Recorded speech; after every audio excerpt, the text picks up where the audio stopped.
मित्रांनो, लवकरच सर्वांच्या लाडक्या गणरायाचे आगमन होणार आहे। पूजा, प्रसादाची तयारी, डेकोरेशन या सर्व कामांची लगबग आता सुरू झाली आहे। मात्र गणेशोत्सव निर्विघ्नपणे पार पडावा यासाठी पोलिसांनी काही महत्त्वाचे आदेश दिले आहेत। विसर्जनानंतर गणेशाच्या मूर्तीचे फोटो काढू नका असे आदेश पोलिसांनी दिले आहेत। विसर्जन झाल्यावर गणरायाच्या मूर्तीचे फोटो काढले तसेच प्रसारित केले तर संबंधित व्यक्तीवर कडक कारवाई करण्यात येणार आहे। 1.5 दिवसापासून पुढे अनंत चतुर्दशीपर्यंत विविध दिवशी गणरायाचे विसर्जन करण्यात येते। त्या संदर्भातच पोलिसांकडून हे आदेश जारी करण्यात आले आहेत। मित्रांनो, ह्यामागील कारण म्हणजे विसर्जनानंतर काही अर्ध्या विरघळलेल्या मूर्ती भरतीच्या वेळी किनाऱ्यावर वाहून येतात किंवा तलावाच्या पाण्यावर तरंगतात।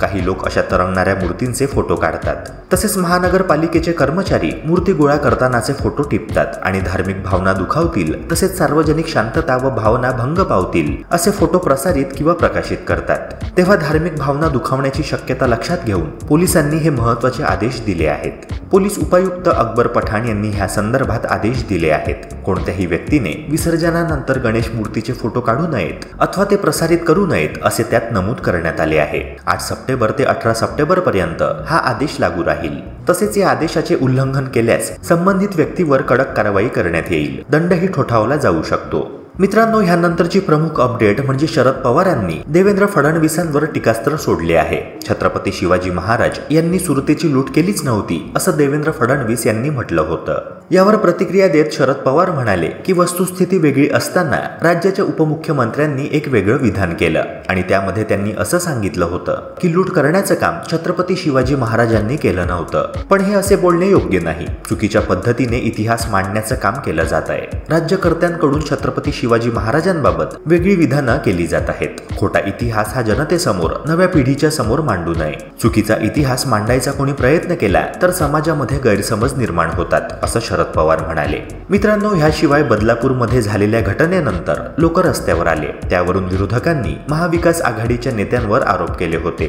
त्यावर भाष्य करत शरद पवार म्हणाले की बदलापूरमध्ये चिमुकलीवर झालेल्या लैंगिक अत्याचाराच्या घटनेनंतर बदलापूरकरांनी रस्त्यावर येत आंदोलन केलं। ते लोक आम्ही जमा केले नव्हते, तो लोकांचा उद्रेक होता। लहान मुलीवर झालेल्या अत्याचारामुळे लोकांचा संताप झाला, लोक रस्त्यावर उतरले। सरकारने विरोधकांवर आरोप लावणे चुकीचे आहे। शिवाय शिवरायांचा पुतळा कोसळण्यावरून शरद पवार म्हणाले की राजकोट किल्ल्यावरील महाराजांच्या पुतळ्याचं काम ज्यांना दिलं त्या व्यक्तीचा म्हणजे जयदीप आपटेचा या क्षेत्रातील अनुभव अत्यंत मर्यादित होता। एवढा मोठा पुतळ्याचं काम त्याने कधी केलेलं नाही असं दिसतंय। असं असताना त्याच्यावर ही जबाबदारी टाकणं, एवढं मोठं काम देणं हे योग्य नव्हतं। वाऱ्याच्या वेगामुळे किल्ल्यावरील शिवाजी महाराजांचा पुतळा कोसळला असं कारण मुख्यमंत्री आणि बाकीचे लोक सांगत आहेत। पण अनेक ठिकाणी महाराजांचे पुतळे आहेत। मुंबईत इंडिया गेटच्या जवळ समुद्रकिनारी जो पुतळा आहे तो कित्येक वर्षांपासून उभा आहे, त्याला काही झालेलं नाही। त्यामुळे मालवणमध्ये जो पुतळा कोसळला त्याबाबत जी कारणे सांगितली जात आहेत ती योग्य आहेत असं दिसत नाही। मित्रांनो, ह्या दरम्यान शरद पवार यांनी गडकरींचं कौतुकही केलं आहे।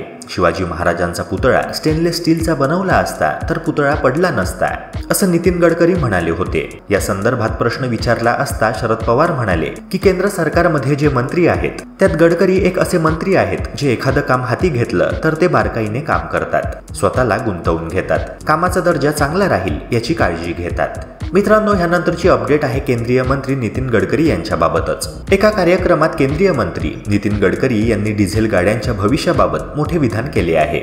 डिझेलचा लवकरच निरोप घ्या असा सल्ला गडकरींनी जनतेला दिला। एवढेच नव्हे तर कार उत्पादक कंपन्यांना डिझेल वाहनांचे उत्पादन बंद करण्याचे आवाहनही त्यांनी केले आहे। नितीन गडकरी म्हणाले की डिझेल वाहनांचे उत्पादन लवकर बंद केले नाही तर या वाहनांवर इतका टॅक्स लावू की त्यांची विक्री करणे कठीण होईल। प्रदूषण मुक्त होण्यासाठी आपल्याला लवकरच पेट्रोल आणि डिझेल सोडून नव्या मार्गावर चालावे लागेल। मी अर्थमंत्र्यांकडे डिझेल वाहनांवर 10% अतिरिक्त जीएसटीची मागणी करणार असल्याचेही गडकरी म्हणाले। पेट्रोल आणि डिझेलवर चालणारी वाहने येत्या 10 वर्षांत पूर्णपणे बंद व्हावीत अशी माझी इच्छा आहे असेही नितीन गडकरी म्हणाले। या पेट्रोल आणि डिझेलवर चालणाऱ्या वाहनांऐवजी इलेक्ट्रिक वाहने बाजारात आणण्याबाबत गडकरींनी सांगितले। मित्रांनो, ह्यानंतरची प्रमुख अपडेट आहे अजित पवारांबाबत। अजित पवारांना एका आजाराची लागण झाली आहे, त्यामुळे त्यांना डॉक्टरांनी विश्रांतीचा सल्ला दिला आहे। उपमुख्यमंत्री कार्यालयाने दिलेल्या माहितीनुसार अजित पवारांना ब्रॉन्कायटिसचा त्रास होत आहे। ब्रॉन्कायटिस झालेल्या व्यक्तीच्या श्वसननलिकेत सूज येते। आपल्या फुफ्फुसातून हवा आत आणि बाहेर केली जाते, मात्र त्या श्वसननलिका फुगल्यामुळे श्वास घेण्यास त्रास होतो आणि श्वास घेण्यात अडचणी येतात। यावेळी व्यक्तीला खूप खोकला होतो, तसेच अधिक प्रमाणात कफ पडतो, श्वसननलिका कमजोर होते आणि फुफ्फुस खूप प्रमाणात खराब होतात।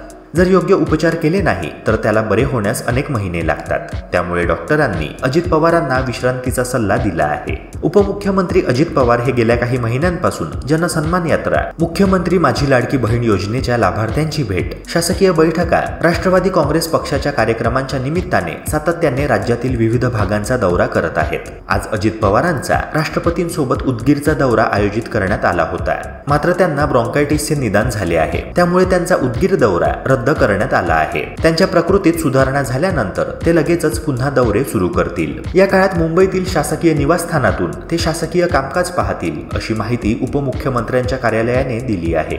मित्रांनो, नेक्स्ट अपडेट आहे राज ठाकरेंबाबत। गेल्या 2 महिन्यात राज्यात झालेल्या अतिवृष्टीमुळे 1,70,000 हेक्टरवरील पिकांचं नुकसान झालं आहे। मराठवाडा आणि विदर्भाला या नुकसानीचा सर्वाधिक फटका बसला आहे। याच मुद्द्यावरून महाराष्ट्र नवनिर्माण सेनेचे अध्यक्ष राज ठाकरे यांनी राज्य सरकारवर कडाडून हल्ला चढवत टीका केली आहे।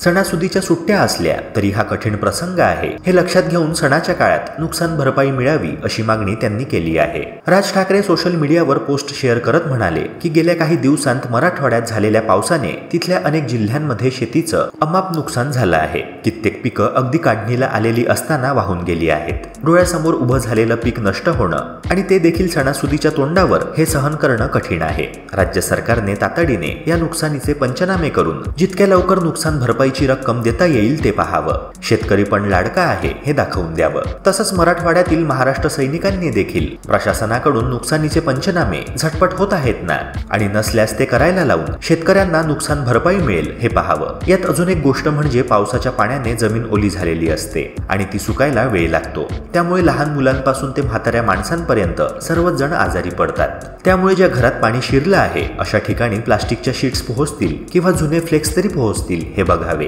किमान त्या निमित्ताने तरी पुढारी जनतेच्या घरात पोहोचतील आणि आजपर्यंत आपलं वाटोळं कोणी केलं तेही जनतेला समजेल, असे राज ठाकरे म्हणाले।